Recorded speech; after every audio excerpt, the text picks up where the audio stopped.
দেখতে পাচ্ছেন ইতিমধ্যে আমি বাসের সামনে আছি। এখন এখানে দেখেন মার্সিডিজ বেঞ্জ বাস লঞ্চ করছে মার্সিডিজ কোম্পানি। সো এটার ভিতরে যাব অ্যান্ড আমরা দেখবো যে এটা নাকি সব থেকে এক্সপেন্সিভ বাস এখন। তো এটার একটা সিট ভাড়া কত এবং হচ্ছে কি এটার ভিতরের সিটিংটা কেমন দেখে। এটা খুলনা থেকে এটা যায় হচ্ছে চট্টগ্রাম। তো আসেন ভিতরে যাই। ফুল গ্লাস বন্ধ করা দেখতে, এয়ার কন্ডিশন ফুল 3,000 টাকা করে একটা সিট। মার্সিডিজ বেঞ্জ এটা চাইলে আপনি স্লিপিং সিস্টেম, আপনি চাইলে ঘুমাইতেও পারবেন। এই বাসটার ভিতরে সিট আছে আপনার 40।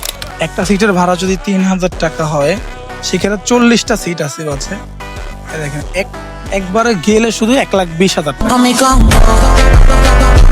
2,40,000 টাকা কিন্তু আপ ডাউন জাস্ট একবার। তো বুঝতেছেন বাসের দাম তো অনেক, কত কোটি টাকা হইতে পারে বা কত 3 কোটি টাকা। বাসের দাম 3.5 কোটি টাকা। এই 3.5 কোটি টাকা কিন্তু একটা মার্সিডিজ কারও কিনতে পারবেন। তারা কিন্তু যারা বড় লোক তারা কিন্তু দেখেন টাকাটা ইনভেস্ট করতেছে। তারা 3.5 কোটি টাকা ইনভেস্ট করে পার ডে তারা কিন্তু 2,40,000 টাকা ইনকাম করতেছে এখান থেকে।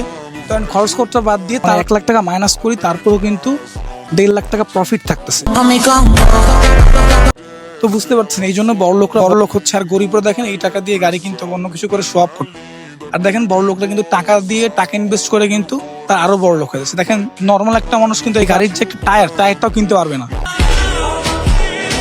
কিন্তু সাধারণ মানুষ কিন্তু কোনো একটা গাড়ি কিনতে গেলে তো সারা জীবন না